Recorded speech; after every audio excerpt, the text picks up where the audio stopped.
السلام علیکم۔ آج جو مجھے یہ ٹاپک دیا گیا ہے وہ ہے استقبال رمضان۔ تو اگر صرف رمضان کے بارے میں بات کرنی ہو تو وہ تو اتنی مشکل نہیں ہے، لیکن استقبال رمضان کے بارے میں کچھ تھوڑا سا سوچنا اور دیکھنا بھی پڑتا ہے۔ تو یہ ہم نے پڑھا ہے کہ جب حضور صلی اللہ علیہ وآلہ وسلم ہجرت کر کے مدینے آئے تو وہاں کے بنی اسرائیلی جو تھے وہ 10 محرم کا روزہ رکھا کرتے تھے، کیونکہ یہ حضرت موسیٰ اور بنی اسرائیلیوں کی فرعون سے نجات کا دن تھا۔ تو حضور صلی اللہ علیہ وآلہ وسلم نے بھی مسلمانوں سے کہا کہ تم بھی 10 محرم کا روزہ رکھو، اس لیے کہ تم اس کے زیادہ حقدار ہو۔ زیادہ حقدار کے مطلب یہ ہوا کہ تم دین کو زیادہ صحیح سمجھتے ہو اور اس پہ زیادہ صحیح عمل کرتے ہو، یا کم سے کم کرنا چاہیے۔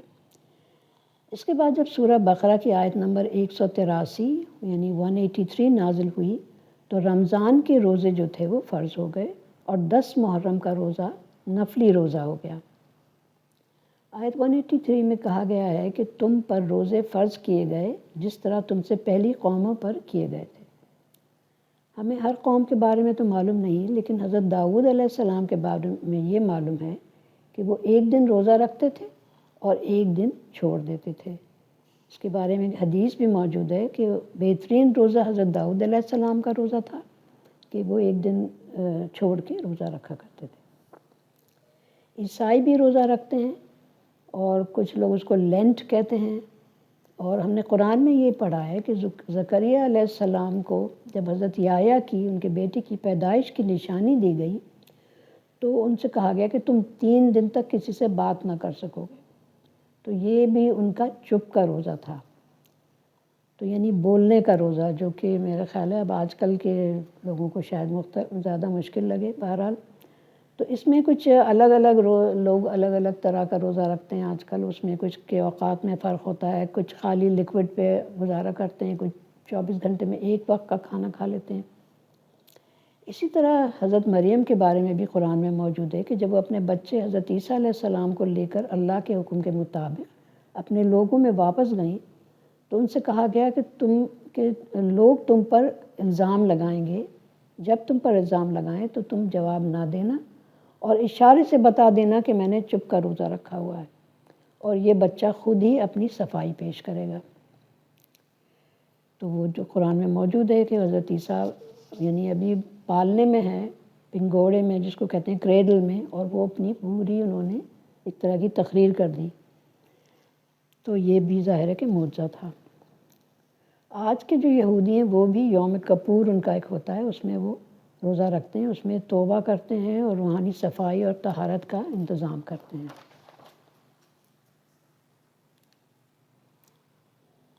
اسلام کے ماننے والوں کو اسلام کی حقیقت کا ثبوت سائنس سے دینے کی ضرورت نہیں ہوتی، لیکن پھر بھی کبھی کبھی یہ دلائل اس وقت کام آ جاتے ہیں جب کسی غیر مسلم کو یہ باور کروانا ہو کہ اسلامی شریعت کا جو یہ حکم ہے اس میں کوئی گہری حکمت چھپی ہوئی ہے جو کہ آج سائنس نے معلوم کر لی ہے۔ یہی معاملہ روزوں کا بھی ہے۔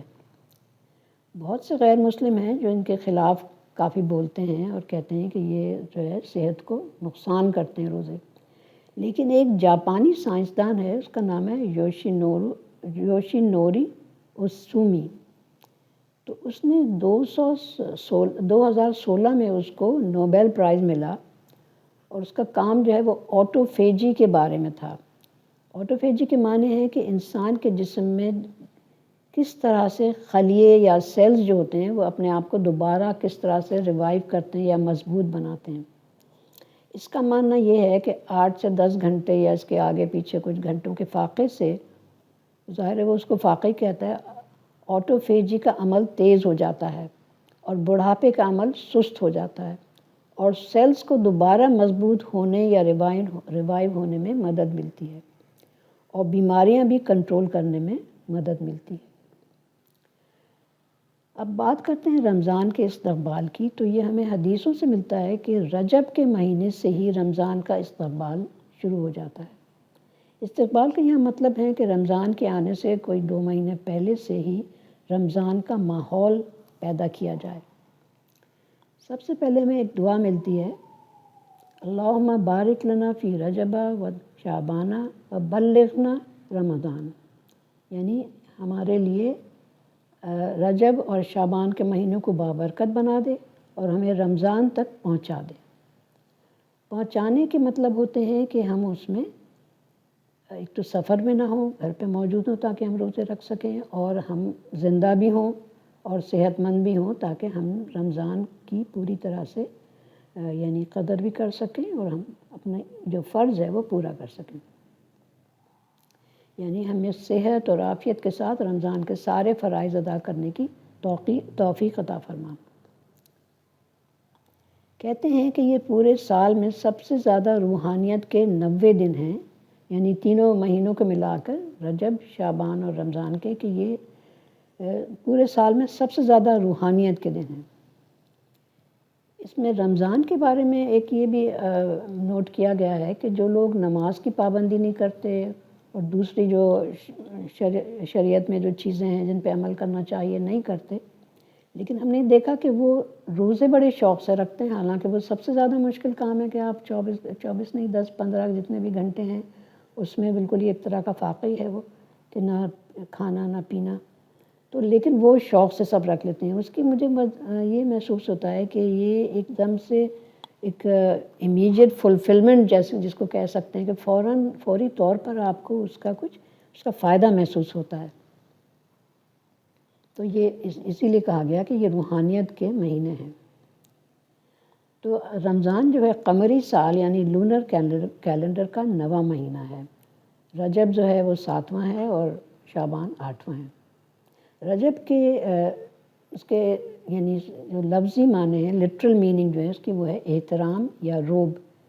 اور اس میں یہ بتایا گیا ہے کہ اس سے مطلب یہ نکلا کہ یہ وہ مہینہ ہے جس کا احترام کیا جائے اور اس میں برے کاموں سے ڈرے۔ روب یہ ہے کہ اس مہینے کا ایسا روب ہے کہ برے کام کرنے سے انسان ڈرے۔ یہ بھی معلوم ہے کہ رجب میں نیک کام کرنے کا اجر کئی گنا زیادہ ملتا ہے،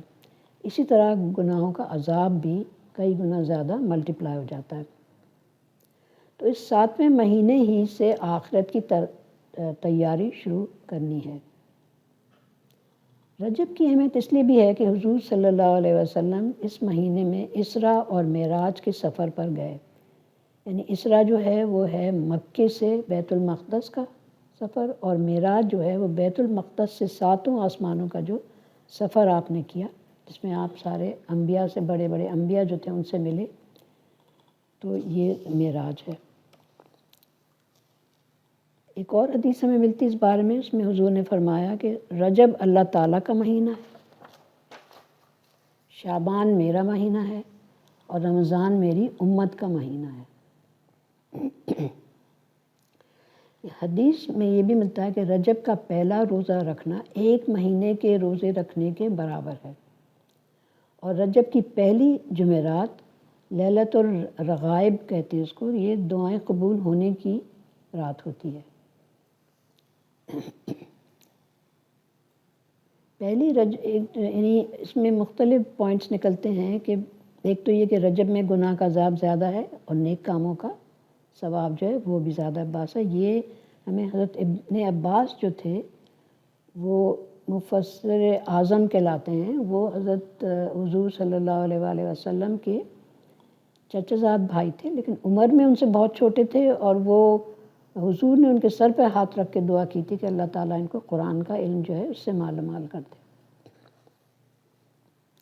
فرشتوں نے بھی اس مہینے کی حرمت بیان کی، اور اس مہینے میں فرشتوں کی پاکی بھی بیان ہوئی ہے۔ پھر جو تحائف اللہ کی طرف سے بندوں کے لیے ہوتے ہیں وہ ہیں، تو اللہ کی طرف سے رحم ہے بغیر سزا کے، اور اللہ کی فراغ دلی یعنی جنروسٹی ہے، جو اللہ تعالیٰ کی صفت غنی میں ہمیں ملتی ہے، یعنی بغیر کسی لالچ کے۔ غنی کے معنی جو ہیں وہ اکثر آپ اگر کہیں اس کا ترجمہ دیکھنا چاہیں گی تو انگلش میں آپ کو ملے گا رچ، ویلدی، لیکن میری سمجھ میں جو غنی کے معنی آئے ہیں وہ یہ ہیں کہ وہ جو امیر بھی ہو اور ساتھ میں فراغ دل بھی ہو، یعنی رچ اینڈ جنرس، یہ غنی کے معنی میری سمجھ میں آئے ہیں۔ اور ایک اور چیز جو ملی ہے وہ نرمی بغیر دوری کے اللہ کی طرف سے یہ ملی ہے۔ نمازوں میں الگ سے کوئی عبادت نہیں بتائی گئی ہے، خاص عبادت نہیں بتائی گئی اس مہینے میں، لیکن بس جتنی زیادہ نفلی نمازیں انسان پڑھ سکتا ہو اتنی پڑھ لے، چاہے وہ اگر کوئی کسی چیز کے لیے نفل مانتا ہے تو اس کا بھی ثواب ہے۔ میں نے ایک دفعہ ایک بزرگ سے پوچھا تھا کہ جو ہم نے نفل مانے کہ میرا یہ کام ہو جائے، میرے بچوں کا یہ کام ہو جائے، تو اس کا تو ہمیں ثواب نہیں ملے گا، یہ تو ہم نے اپنی لالچ میں کیا۔ تو انہوں نے کہا نہیں، لیکن آپ نے مانگا کس سے؟ مانگا تو اللہ سے، تو اس کا بھی ثواب ہے۔ تو آپ چاہے نفل جو مانے ہوئے ہیں وہ پڑھیں، یا اور مان لیں وہ پڑھ لیں، یا ویسے ہی نفلی عبادت کریں، ان سب کا ثواب ہے۔ تو روزوں کی اہمیت ویسے تو تینوں مہینوں میں ہے، لیکن پیر اور جمعرات جو ہے اس کی نفلی روزوں کی بہت فضیلت ہے۔ اس میں بھی، اس کے بارے میں بھی ہمیں ایک حدیث ملتی ہے کہ پیر اور جمعرات کو اللہ تعالیٰ اپنے بندوں کی مغفرت فرماتا ہے، سوائے ان دو کے جن میں دشمنی ہو۔ تو دشمنی ہو یا کینہ بغض ہو تو ان کی مغفرت نہیں ہوتی، ورنہ اس کے علاوہ پیر اور جمعرات کو اللہ تعالیٰ اپنے بندوں کی مغفرت فرماتے ہیں۔ اور ساتھ میں یہ بھی ہے کہ اعمال پیر اور جمعرات کو اوپر بھیجے جاتے ہیں اور جانچے جاتے ہیں، یعنی جج کیے جاتے ہیں۔ اور میں یہ پسند کرتا ہوں کہ میرے اعمال اس وقت اوپر بھیجے اور جانچے جائیں جب میں روزے کی حالت میں ہوں۔ یہ ترمذی شریف میں یہ حدیث موجود ہے۔ اچھا، رجب میں عمرہ کرنے کی بھی فضیلت ہے۔ آپ کو معلوم ہے کہ عمرہ جو ہے وہ ایک نفلی عبادت ہے، وہ فرض نہیں ہے۔ حج فرض ہے اور عمرہ جو ہے نفلی ہے، تو اس میں ہر نفلی عبادت کا ہمیں فائدہ حاصل ہو سکتا ہے۔ خلاصہ یہ کہ حرام چیزوں سے بچنا ہے، نفلی عبادتیں کرنا ہے، یعنی نفل پڑھنا ہے، نفلی روزے رکھنے ہیں اگر عمرہ کر سکیں، اور اس کے علاوہ تو عمرہ بھی کر لیں، اور کثرت کے ساتھ ذکر اور دعائیں کریں۔ ذکر کے معنی ہیں، انگلش میں اس کو کہہ دیتے ہیں ریممبرنس۔ ذکر کے معنی کوئی بھی چیز جو آپ کو پسند ہو، جس سے آپ کو فائدہ ہوتا ہو یا دلی تسکین محسوس ہوتی ہو، ان کو آپ کافی زیادہ اس کو ریپیٹ کریں، وہ ہے ذکر۔ تو ویسے تو قرآن میں نماز کو بھی ذکر کہا گیا ہے، اس لیے کہ اس میں بھی اللہ تعالیٰ کو یاد کرتے ہیں، لیکن عام طور سے ذکر و اذکار جو کہے جاتے ہیں وہ مختلف تسبیحیں جو ہم پڑھتے ہیں۔ ان عبادتوں کے علاوہ قرآن کی تلاوت، خیرات اور صدقات دینا، اپنے رشتہ دار اور دوست احباب سے کے مسائل حل کروانا، یعنی جیسے اگر کچھ دو لوگوں میں لڑائی وغیرہ ہے تو ان کی دوستی کروا دینا، اس کا بھی بہت بڑا ثواب ہے۔ اور اگر کوئی جان بوجھ کے لڑائی کرواتا ہے تو ظاہر ہے آپ سمجھ لیں اس کا کتنا بڑا گناہ ہے۔ پھر اس کے علاوہ سب سے بڑی جو ایک اصلاح کرنی ہے وہ اپنی اصلاح کرنی ہے، اپنی عادتیں صحیح کرنی ہیں۔ کوئی انسان ایسا نہیں ہے کہ جس کی ساری عادتیں بالکل پرفیکٹ ہوں، بالکل باکمال ہوں۔ تو اس لیے ہمیں اپنے آپ کو پہلے دیکھنا چاہیے اور اپنی عادتوں کو صحیح کرنے کی کوشش کرنا چاہیے۔ اس کے لیے لفظ جو استعمال ہوا ہے وہ ہے جہاد بالنفس۔ ایک تو جہاد وہ ہے جو کہ جنگ کے میدان میں جا کے لڑا جاتا ہے کافروں کے ساتھ، اگر وہ آپ کو تنگ کر رہے ہوں تو پھر ان سے جہاد لڑا جاتا ہے۔ لیکن ایک جہاد اپنے اندر کا جو شیطان ہے اس سے لڑا جاتا ہے، اس کو کہتے ہیں جہاد بالنفس۔ اور ایک دفعہ کا ذکر ہے کہ حضور صلی اللہ علیہ وسلم کسی جہاد سے واپس آ رہے تھے تو انہوں نے لوگوں سے کہا کہ اب تم بڑے جہاد کے لیے تیار ہو جائے، تو لوگ بڑے حیران ہوئے، سب تھکے آ رہے تھے، سب نے سوچا کہ اب تو ہم جا کے آرام کریں گے۔ تو ان کا اب یہ کون سا بڑا جہاد ہمیں لڑنا ہے؟ تو حضور نے فرمایا کہ جہاد بالنفس، یعنی اپنے نفس کو، اپنی ایگو کو، اپنی جو بھی خواہشات ہیں، خاص طور سے جو کہ یعنی بیجا خواہشات ہیں، ناجائز خواہشات ہیں، ان سب پہ ہمیں کنٹرول کرنا ہے، ریسٹرین کرنا ہے۔ یہ جہاد بالنفس ہے۔ آخرت کمانے کے لیے نیک کاموں میں حرص کرنا بھی جائز ہے، جیسے کہ ویسے تو منع کیا ہے ہم سے کہ دوسرے کی چیز دیکھ کر لالچ مت کرو، تمہیں جو کچھ ملا ہوا اس پہ شکر ادا کرو، لیکن ایک چیز ایسی بتائی گئی ہے جس میں حرص کرنا، اور یہاں آپ حسد کا لفظ بھی استعمال کر لیں یا انوی کرنا، یہ وہ جائز ہے، اور وہ ہے نیک کاموں میں حسد کرنا یا انوی کرنا۔ اس کے لیے آیا ہے قرآن میں فاستبقوا الخیرات، یعنی خیرات یا خیر میں، نیکی کے کاموں میں ایک دوسرے سے آگے نکل جانے کی کوشش کرو۔ اس کے معنی یہ نہیں ہے کہ جیسے لوگ کر رہے ہیں آج کل کہ اگر کسی نے ایک بیل منگایا قربانی کا تو آپ نے سنا کہ وہ اتنے لاکھ کا ہے، تو اب آپ سوچیں کہ میں نیکی یہ کروں کہ اس سے زیادہ مہنگا بیل خریدوں. یہ نہیں ہے نیکی. نیکی یہ ہے کہ کتنا زیادہ آپ لوگوں کی مدد کر رہے ہیں، ان کے مسائل کو سلجھانے کی کوشش کر رہے ہیں، ان کے ساتھ ہمدردی کر رہے ہیں، ان کی تکلیف کو اگر آپ سن بھی رہے ہیں بیٹھ کے تو وہ بھی ایک نیکی ہے. تو یہ ساری عادتیں اس لیے ڈالی جا رہی ہیں کہ شعبان اور بالخصوص رمضان میں یہ عادتیں پہلے ہی سے پڑی ہوئی ہوں اور پھر رمضان میں ہمیں آسانی ہو جائے. اور یعنی ہم نے رجب سے یہ باتیں شروع کر دیں، اب شعبان میں ان ساری کوششوں کو جاری رکھنا ہے. اب رمضان آ گیا تو یہ قمری سال کا 9واں مہینہ ہے، یعنی لونر کیلنڈر جو کہلاتا ہے اس کا یہ 9واں وہ ہے. اب اس کی ایک حکمت یہ ہے کہ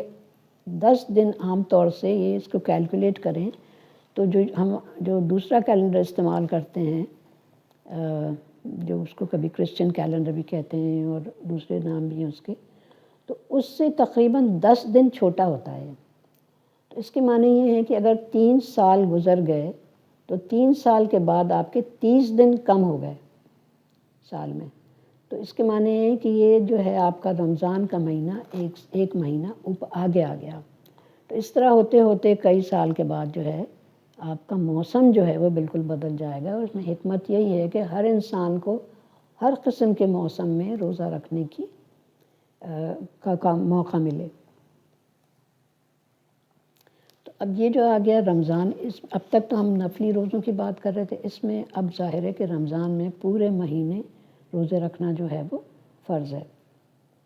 اور ایک جو فضیلت ہے رمضان کی وہ یہ بھی ہے کہ اس میں قرآن جو ہے وہ نازل ہونا شروع ہوا تھا. روزوں کے بارے میں جو پہلا حکم آیا ہے وہ 2 ہجری میں آیا تھا. یہ آیت نمبر یہ سورہ البقرہ میں ہے 182 سے 186، یعنی 182 سے لے کر 186 تک اس میں ذکر ہے. پھر اس میں فدیے کا بھی ذکر ہے کہ اگر کسی کے لیے مشکل ہو روزہ رکھنا تو وہ فدیہ بھی دے سکتا ہے. پھر روزے جو ہیں وہ رمضان کے علاوہ بھی یعنی ایک تو یہ کہ روزے نہ رکھنے کا فدیہ ہوا، اس کے علاوہ دوسری جو آپ نے کوئی غلطیاں کی ہیں تو بہت سی چیزیں ایسی ہیں جن میں کہ ان کا فدیہ جو ہے اس کی ایک طرح سے یعنی توبہ کرنا جو ہے وہ روزے کے ساتھ کی جاتی ہے. جیسے کہ اگر احرام کی حالت میں کوئی زمینی شکار جو ہے اس کو مار دے، کسی جاندار کو مار دے، تو اس کا فدیہ یہ وہیں کے جو لوکل جو عالم ہیں وہ اس کا فیصلہ کرتے ہیں. اس میں یا تو یہ کہ قربانی آپ کو دینا پڑتی ہے، یا کھانا کھلانا پڑتا ہے، یا پھر روزے رکھنے پڑتے ہیں. یہ جو ہے یہ سورہ المائدہ کی 95 آیت میں موجود ہے اس کا حکم. پھر ایک اور چیز ہوا کرتی تھی پہلے، یہ رمضان سے ہٹ کے بات ہو رہی ہے، یہ روزے کی ایز اے کفارہ. یہ زہار ایک چیز ہوتی تھی جس میں اس زمانے کی جہالت، زمانہ جاہلیت کہتے ہیں، جب کہ شریعت نافذ نہیں ہوئی تھی، تو اس زمانے کا یہ دستور تھا کہ اکثر مرد کوئی بھی ان کو غصہ آیا یا ویسے ہی ان کو کچھ بھی دماغ میں آ گیا تو انہوں نے اٹھا کے اپنی بیوی سے کہہ دیا کہ تو میری ماں کی جگہ ہے. تو اب یہ تو بہت ہی ایک غلط بات ہو گئی. تو اب وہ جو بیوی تھی وہ لٹکتی رہتی تھی، نہ وہ بیوی ہوتی تھی اور نہ وہ ماں ہوتی تھی. تو پھر ایک دفعہ ایک عورت نے آ کے حضور سے شکایت کی تھی اس بات کی. تو پھر اس کے اوپر اس کے بارے میں آیتیں نازل ہوئی تھیں. یہ سورہ المجادلہ ہے. مجادلہ کے معنی یہ ہیں کہ وہ عورت جو کہ بحث کر رہی تھی، وہ اپنے شوہر کے بارے میں بحث کر رہی تھی. اور پھر اس وقت حضور کے پاس شاید اس کے بارے میں حکم بھی نہیں آیا تھا. پھر انہوں نے کہا کہ اچھا تم بعد میں آنا. پھر وہ اس کے بعد یہ وحی آئی اس کے بارے میں. بہت ساری ایسی ہمیں ملتی ہیں آیتیں وغیرہ صورتیں جن میں کہ عورتوں کی شکایت کے اوپر وحی نازل ہوئی. چونکہ اسلام سے پہلے عورتوں کے بالکل کوئی حقوق ہی نہیں تھے، تو وہ جب کوئی اپنی شکایت کرتی تھی کہ ہمارے ساتھ یہ ہوتا ہے تو پھر اس کے بارے میں وحی آ جایا کرتی تھی. تو یہ جو ہے زہار جو ہے، اگر جب یہ کسی نے کہہ دیا کہ میری تو ماں کی جگہ ہے، تو اب اس کنڈیشن میں وہ بیوی کو طلاق بھی نہیں دینا چاہ رہا. اس حالت میں سے نکلنے کا کیا طریقہ ہے؟ یا تو زمانے کے حساب سے غلام آزاد کرنا ہے، اس کے لیے میں سمجھتی ہوں آج کل غلام تو آزاد نہیں ہو رہے، نہ غلام ہیں، تو اگر کوئی بیجا، حب سے بیجا جس کو کہتے ہیں نا، جیل میں بند ہے بیچارہ بے گناہ، ایسے بہت لوگ ہیں، تو ان کے لیے اگر آپ خرچ کر دیں، ان کی بیل کروا دیں یا اور جو بھی ان کے خرچے وہ کر دیں، تو یہ بھی غلام آزاد کے برابر ہی ہو گیا۔ یا پھر 2 مہینے کے روزے رکھے لگاتار۔ لگاتار کے مطلب یہ ہیں کہ اگر اس میں سے ایک روزہ بھی چھوٹ گیا تو اب جو ہے آپ کو شروع سے پہلے روزے سے پھر سے رکھنے پڑیں گے، بغیر ناغے کے 2 مہینے کے روزے رکھنا، جو کہ اچھا خاصا مشکل کام ہے، خاص طور سے اس ماحول میں جس میں کہ ابھی سب لوگ روزے نہیں رکھ رہے۔ رمضان میں تو سب روزے رکھ رہے ہیں تو وہ اتنا مشکل نہیں ہے، لیکن الگ سے اکیلے آدمی کے لیے روزہ رکھنا کافی مشکل کام ہے۔ یا پھر اگر یہ بھی نہ کر سکے کوئی تو پھر 60 لوگوں کو کھانا کھلائے، یہ اس کا کفارہ ہے۔ ایک اور غلطی جو لوگ کر لیا کرتے تھے حج یا عمرے میں کہ قربانی ہونے سے پہلے سر منڈوا دیا۔ اس کا حکم یہ ہے کہ جب قربانی کی آپ کو اطلاع مل گئی کہ یہ قربانی آپ کی ہو گئی ہے تو پھر اپنے بال کاٹیں یا سر منڈائیں۔ تو آج کل چونکہ اتنے لاکھوں لوگ، ملینز لوگ جاتے ہیں حج پہ، تو اب ہر ایک کی قربانی خود پہ نہیں کر سکتا، نہ ہی ہر ایک کو پتہ چل سکتا ہے، تو وہ جب ٹائم دیتے ہیں آپ کو تو اس میں ایک مارجن رکھ کے دیتے ہیں کہ اتنا ٹائم جو ہے آگے بڑھا کر اپنا یہ کام کریں۔ تو جب آپ نے یہ قربانی کے لیے یا تو پھر یعنی اگر یہ غلط کر دیا، اگر اس بات میں بال جلدی کٹوا لیے، تو پھر یا تو ایک وہیں فیصلہ ہوتا ہے اس کا کہ ایک قربانی دینی ہوگی، یا پھر مسکینوں کو کھانا کھلانا ہوگا، یا پھر روزے رکھنے ہوں گے۔ تو اس میں بھی جو ہے نفلی روزہ جو ہے یہ کفارے کے طور پر دیا جاتا ہے۔ جو روزے ہم رکھتے ہیں ان کا مقصد ایک طرح کی، ایک تو ہم نے ابھی بتایا نا کہ سائنس نے بھی یہ معلومات کر لی ہیں کہ اس سے صحت کو فائدہ ہوتا ہے، اس کے علاوہ یہ ہے کہ انسان کی ایک ٹریننگ ہوتی ہے، ایک جہاد بالنفس بھی ہوتا ہے اور ٹریننگ بھی ہوتی ہے کہ ہر قسم کی جسمانی بھوک یا ضرورت پر قابو پانا، اور یہ روحانی ضابطے کا پابند ہو جاتا ہے انسان، اور نفس پہ اپنے سیلف کنٹرول اس کو حاصل ہوتا ہے، اور اس میں روحانی اور اخلاقی ٹریننگ بھی ہوتی ہے۔ یعنی روحانی تو یہی ہو گئی نا کہ بھوک لگ رہی ہے، کھانا آپ کے سامنے موجود ہے، گھر میں ہیں آپ، اور کوئی دیکھ بھی نہیں رہا آپ کو، تو آپ چپکے سے جو چیز چاہے کھا لیں، لیکن آپ ایسا نہیں کرتے۔ یعنی یہ ایک ایسی چیز ہے روزہ کہ اگر آپ نے رکھا ہے روزہ تو آپ نے رکھا ہی ہے، اس میں کوئی بے ایمانی نہیں ہو سکتی۔ نماز میں تو کر لیتے ہیں لوگ کہ بھائی ہم ویسے تو نہیں پڑھ رہے نماز، اب کہیں گئے ہوئے ہیں وہاں سب کھڑے ہو گئے تو اب کیا کریں، اب ہم بھی کھڑے ہو گئے مجبوراً، تو یہ ایک دکھاوا ہو گیا۔ لیکن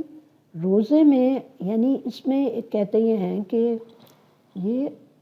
اللہ تعالیٰ کے اوپر جو یقین ہے کہ اللہ موجود ہے، God is all powerful, omnipotent, omniscient، یعنی وہ آپ کو ہر جگہ دیکھ بھی رہا ہے، ہر جگہ موجود ہے، اس کے اندر ہر طرح کی قدرت موجود ہے،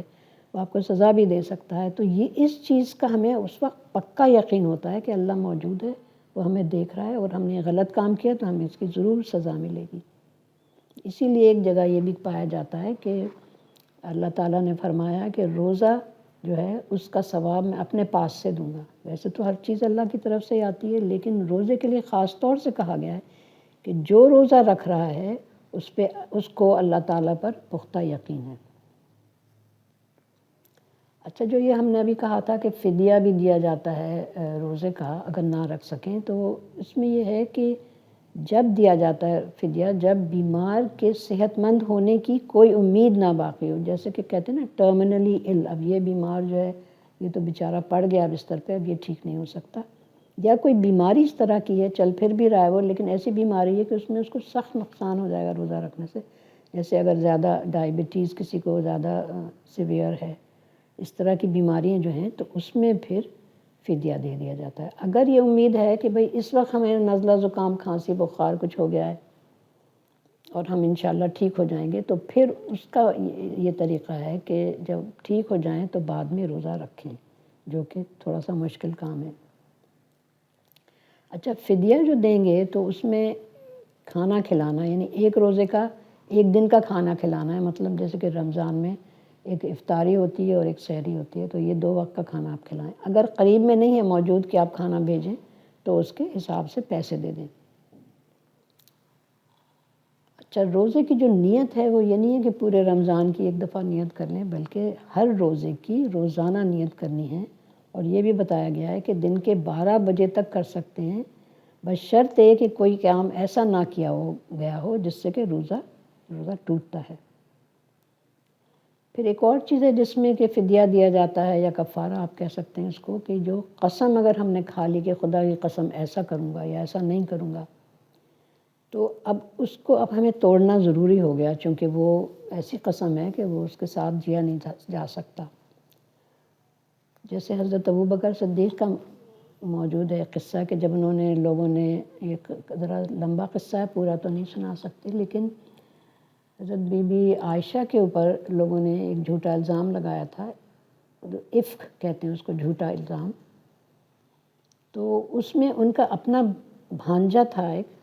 مستہ، جس کو کہ یہ حضرت ابوبکر اس کی مدد فرمایا کرتے تھے چونکہ وہ غریب تھا۔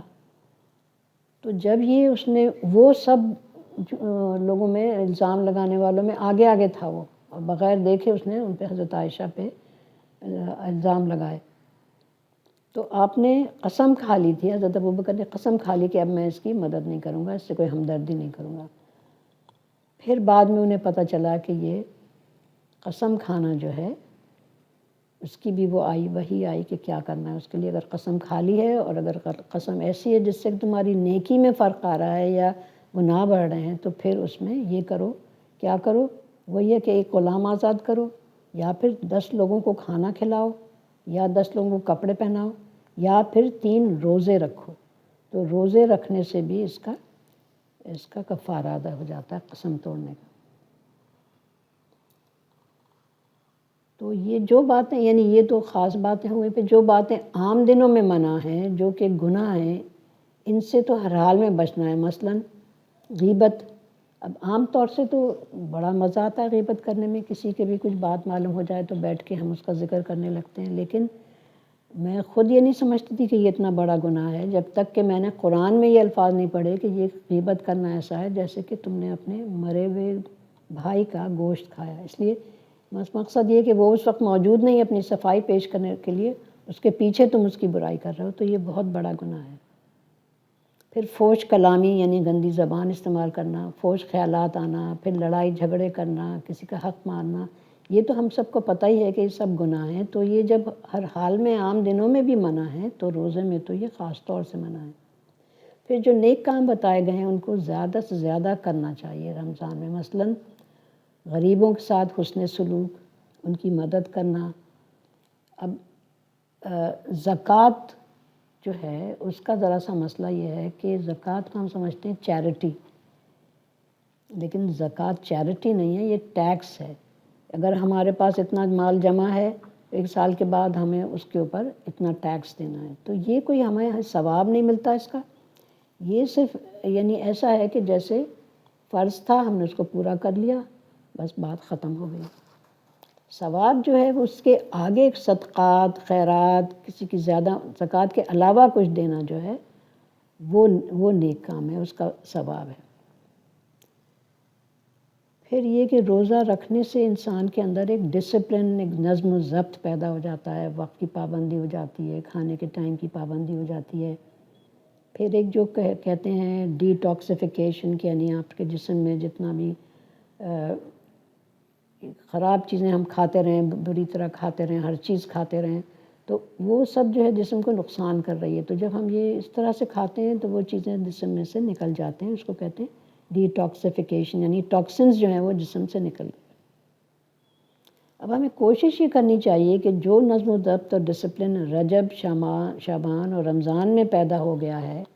اور جن خراب کاموں کو چھوڑ دیا گیا ہے اور نیکیوں میں جو ہم نے کوشش کی کہ اضافہ ہو جائے، تو ان پر ہم ہمیشہ قائم رہیں، ہمیشہ قائم رکھنے کی کوشش کی جائے۔ Excuse me for 1 minute.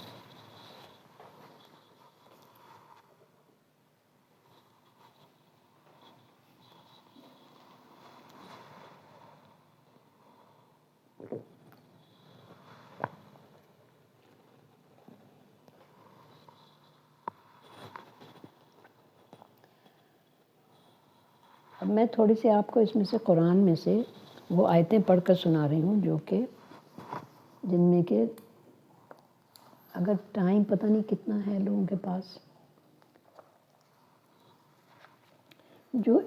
رمضان کے بارے میں یا روزوں کے بارے میں جو آیتیں نازل ہوئیں وہ ذرا میں ان کو الگ سے پڑھ کے سنانا چاہ رہی تھی۔ اعوذ باللہ من الشیطان الرجیم، بسم اللہ الرحمن الرحیم۔ یہ سورہ البقرہ ہے، آیت نمبر ہے 183 جس کا میں نے ذکر کیا تھا ابھی۔ یا ایھا الذین آمنوا کتب علیکم الصیام کما کتب علی الذین من قبلکم لعلکم تتقون، کہ اے ایمان والو فرض کیے گئے ہیں تم پر روزے جیسے فرض کیے گئے تھے ان لوگوں پر جو تم سے پہلے تھے، اور اس لیے کہ تم پرہیزگار بن جاؤ۔ ایام معدودات یعنی کہ یہ گنتی کے چند دن ہیں، یعنی آپ پورے اس کے حساب لگائیں پورے سال میں کتنے دن ہوتے ہیں، اس میں سے کل 30 دن کے روزے رکھنے تقریباً۔ فمن کان منکم مریضا او علی سفر فعدۃ من ایام اخری، پھر جو تم میں سے بیمار ہو یا سفر میں ہو تو اتنے روزے اور دوسرے یعنی دنوں میں رکھ لے۔ اب بیمار ہو تو یہ بات تو ہم کر چکے، لیکن سفر کا کیا وہ ہے؟ اب اس زمانے میں تو سفر جو تھا وہ ذرا سا یعنی مکے سے مدینے جانے میں ہی پتہ نہیں کتنا ٹائم لگ جاتا تھا، اب چند گھنٹوں میں آپ جہاز میں چلے جائیں یا گاڑی میں چلے جائیں، تو اس کو کیسے کمپیئر کریں؟ اب اس کے لیے لوگوں نے عالموں نے یہ بتایا ہے کہ یا تو 3 روز کا سفر ہو یا پھر 54 یعنی 54 میل کا سفر ہو تو اس کو سفر گنا جائے گا، چاہے وہ 1 گھنٹے میں ہو چاہے وہ 3 دن میں ہو، اس سے ہمیں مطلب نہیں ہے، اس کے فاصلے سے مطلب ہے۔ وَعَلَى الَّذِينَ يُطِيقُونَهُ فِدْيَةٌ طعام مسکین، یعنی جو لوگ اس سے بہت مشکل سے ادا کر سکیں ان کے ذمے فدیہ ہے، ایک مسکین کا کھانا۔ فَمَن تَطَوَّعَ خَيْرًا فَهُوَ خَيْرٌ لَهُ، اور جو خوشی سے زیادہ کرے تو اس کے لیے زیادہ بہتر ہے، یعنی ایک مسکین کا کھانا دینا بہتر ہے، لیکن فرض کیجئے کہ آپ جس مسکین کو دے رہے ہیں اس کی فیملی بھی ہے، بیوی ہے، بچے ہیں، اور ان کو ویسے ہی کھانا ہی مشکل ہوتا ہے تو اب وہ کیسے افطار اور سحری کریں؟ تو اگر آپ اس حساب سے دے دیں کہ چلو بھائی سب مل کے پوری فیملی کھا لے گی تو وہ یہ تمہارے لیے زیادہ بہتر ہے، اگر اس سے زیادہ نیکی کرو گے تو وہ بہت زیادہ بہتر ہے۔ وَأَن تَصُومُوا خَيْرٌ لَكُمْ، اور اگر تمہارا روزہ رکھنا ہی جو وہ بہتر ہے تمہارے لیے اگر تم اس بات کو سمجھو۔ اب یہ ذکر آ رہا ہے کہ شہر رمضان الذی انزل فیہ القرآن، یعنی یہ وہ مہینہ ہے رمضان کا مہینہ جس میں اتارا گیا قرآن، ہدی للناس وبینات من الہدی والفرقان، اس حال میں کہ یہ راہ حق دکھاتا ہے، یعنی قرآن ایسا ہے کہ یہ سیدھی راہ دکھاتا ہے لوگوں کو، اور اس میں روشن دلیلیں ہدایت کی اور حق و باطل میں تمیز کرنے کی۔ فرقان کا جو لفظ ہے اس کے معنی ہوتے ہیں یعنی ایک کسوٹی جس سے آپ یہ جانچ سکتے ہیں کہ یہ بات صحیح ہے یا غلط ہے۔ آج بھی یہی ہوتا ہے کہ اگر کسی کو کوئی شک ہے کہ ہم یہ جو کام کر رہے ہیں یہ صحیح کر رہے ہیں یا غلط، تو پھر آپ کسی ایسے کے پاس جاتے ہیں جو اس کو قرآن کا علم ہے، اس سے پوچھتے ہیں کہ یہ بتائیے کہ یہ کام جو ہے قرآن کے حساب سے غلط ہے یا صحیح ہے۔ تو قرآن جو ہے فرقان یا ایک کسوٹی بن گیا، اس پہ جانچا جا رہا ہے کہ یہ کام صحیح ہے یا غلط ہے۔ فَمَن شَهِدَ مِنْكُمُ الشَّهْرَ فَلْيَصُمْهُ، سو جو کوئی پائے تم میں سے اس مہینے کو تو وہ مہینہ روزہ رکھے، یعنی پائے مہینے کو کے مطلب ہیں کہ صحت مند بھی ہو، روزہ رکھنے کے قابل ہو، گھر میں موجود ہے، سفر پہ نہ ہو، تو پھر تمہیں چاہیے کہ روزہ رکھ لو تو تمہارے لیے بہتر ہے۔ وَمَن كَانَ مَرِيضًا أَوْ عَلَىٰ سَفَرٍ فَعِدَّةٌ مِّنْ أَيَّامٍ أُخَرَىٰ، اور جو کوئی بیمار ہو یا سفر میں ہو تو اتنے روزے اور دنوں میں رکھ لے۔ اچھا یہ بات تو ہو چکی تھی۔ یرید اللہ بکم الیسر ولا یرید بکم العسر، یعنی اللہ تعالیٰ چاہتا ہے تمہارے لیے سہولت یا آسانی، یسرا کے معنی آسانی، اور نہیں چاہتا تمہارے لیے عسرا یعنی کوئی تکلیف یا دشواری۔ وَلِتُكْمِلُوا الْعِدَّةَ وَلِتُكَبِّرُوا اللَّهَ عَلَىٰ مَا هَدَاكُمْ وَلَعَلَّكُمْ تَشْكُرُونَ، اور چاہتا ہے کہ تم گنتی پوری کر لیا کرو اور اللہ کی بڑائی بیان کیا کرو اس پر کہ اس نے تمہیں ہدایت دی اور تاکہ تم شکر گزاری کیا کرو، یعنی روزے تو رکھ رہے ہیں ہم، تکلیف بھی اٹھا رہے ہیں، لیکن اس پہ بھی شکر ادا کرنے کا حکم ہے۔ اور اگر غور کریں تو یہ آپ دیکھیں گے کہ کوئی بڑی سے بڑی بھی مشکل آ جائے تو اس میں بھی ہم کوئی پہلو ایسا نکال سکتے ہیں کہ جس میں جو کہ شکر گزاری کا پہلو ہے، جس میں کہ ہم اس کا شکر ادا کر سکیں۔ اور روزے جو ہیں اس میں تو ہمیں روحانی فائدہ بھی ہو رہا ہے، اور صحت کے حساب سے بھی ہمیں جسمانی فائدہ بھی ہو رہا ہے، اور آخرت کا بھی فائدہ ہو رہا ہے۔ تو یہ سب فائدے ہیں، تو اس کے لیے اگر ہم سے روزے پورے ہو گئے، اور جو ہم عید مناتے ہیں تو وہ بھی اسی لیے مناتے ہیں کہ اس کا روزوں کا شکر ادا کرتے ہیں۔ احل لکم لیلۃ الصیام الرفث الی نسائکم ہن لباس لکم وانتم لباس لہن علم اللہ انکم کنتم تختانون انفسکم فتاب علیکم وعفا عنکم فالآن باشروہن وابتغوا ما کتب اللہ لکم وَكُلُوا وَاشْرَبُوا حَتَّى يَتَبَيَّنَ لَكُمُ الْخَيْطُ الْأَبْيَضُ مِنَ الْخَيْطِ الْأَسْوَدِ مِنَ الْفَجْرِ ثُمَّ أَتِمُّوا الصِّيَامَ إِلَى اللَّيْلِ وَلَا تُبَاشِرُوهُنَّ وَأَنْتُمْ عَاكِفُونَ فِي الْمَسْجِدِ تِلْكَ حُدُودُ اللَّهِ فَلَا تَقْرَبُوهَا كَذَلِكَ يُبَيِّنُ اللَّهُ آيَاتِهِ لِلنَّاسِ لَعَلَّهُمْ يَتَّقُونَ۔ یہ ہے کہ حلال کر دیا ہے تمہارے لیے رمضان کی راتوں میں اپنی عورتوں کے پاس جانا، تو وہ تمہارے لیے پردہ زینت اور آرام ہے، اور تم ان کے لیے پردہ زینت و آرام ہو۔ جانتا ہے اللہ تعالیٰ کہ تم خیانت کیا کرتے تھے اپنے آپ سے، بس اس نے نزد کرم فرمائی تم پر اور معاف کر دیا تمہیں، سو اب تم ان سے ملے بلاؤ اور طلب کرو جو قسمت میں لکھ دیا اللہ تعالیٰ نے تمہارے لیے، اور کھاؤ اور پیو یہاں تک کہ ظاہر ہو جائے تمہارے لیے سفید ڈورا سیاہ ڈورے سے، یعنی یہ جب رات ختم ہو رہی ہے اور صبح ہو رہی ہے تو وہ سیاہ ڈورا جو اب غائب ہو رہا ہے، سیاہ رنگ جو ہے رات کا، اور سفید رنگ آ رہا ہے صبح کے وقت۔ پھر پورا کرو روزے کو رات تک، اور نہ وہ مباشرت کرو ان سے جب کہ تم اعتکاف میں بیٹھے ہو مسجدوں میں، یہ اللہ تعالیٰ کی حدیں ہیں، ان کو توڑنے کے قریب بھی نہ جانا۔ اعتکاف میں جو بیٹھتے ہیں لوگ وہ اکثر رمضان کے آخری 10 دنوں میں کوشش کرتے ہیں، کچھ کم کرتے ہیں، اور بعض عورتیں جو ہیں وہ بعض مسجدوں میں انتظام ہوتا ہے عورتوں کا بھی، اور بعض عورتیں گھر میں ہی ایک طرف اگر جگہ ہے تو وہ، اور اگر ان کو ساری ذمہ داری نہیں ہے گھر کی یا کوئی اور ذمہ داری اٹھا لے تو وہ بھی اعتکاف کر سکتی ہیں۔ تو یہ حدود ہیں اللہ تعالیٰ کی، ان کو توڑنے کے قریب بھی نہ جانا۔ اسی طرح بیان فرماتا ہے اللہ تعالیٰ اپنی آیتیں لوگوں کے لیے تاکہ وہ تقوی اختیار کریں۔ تو یہ خاص آیتیں ہیں جو رمضان کے بارے میں آئی ہیں قرآن میں۔ میرا خیال ہے اب ہم دعا کے ساتھ اس کو ختم کرتے ہیں۔ اعوذ باللہ من الشیطان الرجیم، بسم اللہ الرحمن الرحیم۔ ربنا آتنا فی الدنیا حسنۃ وفی الآخرۃ حسنۃ وقنا عذاب النار وادخلنا الجنۃ مع الابرار یا عزیز یا غفار یا رب العالمین برحمتک یا ارحم الراحمین، آمین ثم آمین۔ وَلَلْآخِرَةُ خَيْرٌ لَكَ مِنَ الْأُولَىٰ، اور آپ کا ہر اگلا دن پچھلے دن سے بہتر ہو، آمین۔ اللہم صلی علی سیدنا محمد نبی الامی وعلی آلہ واصحابہ وبارک وسلم، آمین ثم آمین۔